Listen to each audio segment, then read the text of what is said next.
Hi everyone, it's Mrs. Summer here to talk about lesson 904, side angle side.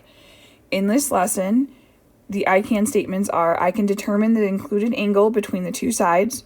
I can determine if I have enough information to prove two triangles, the two triangle congruent are congruent by side angle side.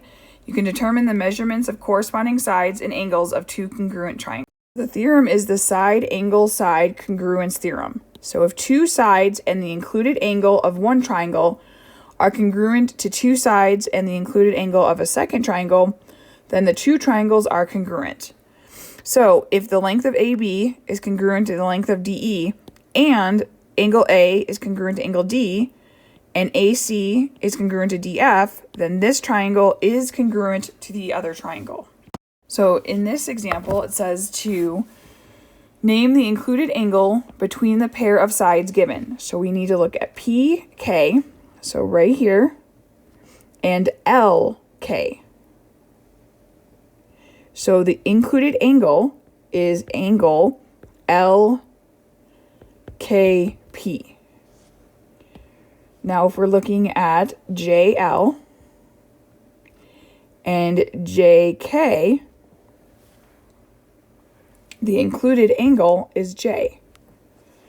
And if we look at KP and PL, the included angle is P. So in these exercises, determine whether enough information is given to prove that the triangles are congruent using the side angle side congruence theorem, and then explain your answers. So we'll do questions 9 and 10 together, and then the remaining 3 you will try on your own. So triangle 9, or question 9 is triangle A, B, and D, and C, D, and B. So in this, it's telling you that length BC is congruent to length AD. It is also showing that angle ABD is congruent to angle CDB. But it doesn't give you any other information about another side. So no, it doesn't prove that they are congruent because you need an additional side angle in order to prove that. So for number 10, it's telling us that NM is congruent to PQ. It also is telling us that LM is congruent to NQ. It is also telling us that angle M is congruent to angle Q.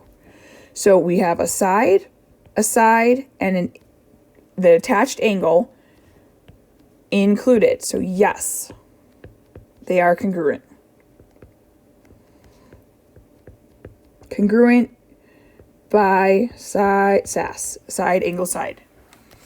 So you try question 11, 12, and I think that's 13 to determine whether or not they have enough information provided to prove congruency.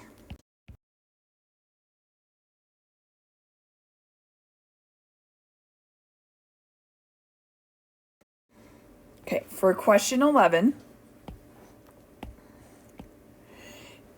triangle, it's telling us in this example that length WX is congruent to length YZ, but it doesn't give us any other information. So no, you can't prove it.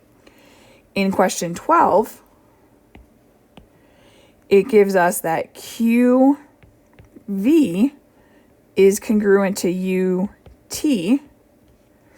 It's also telling us that QR is congruent to ST, and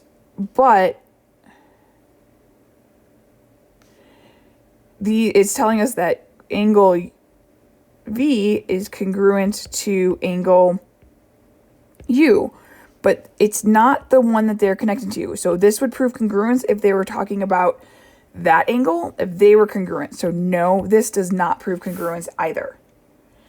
And for this question, in question 13, it doesn't prove congruence because all it's telling us is these two sides. It's not giving us any symbols of congruency on the angles. So no. So all three of those are no. They cannot be proven to be congruent using the side angle side congruency theorem.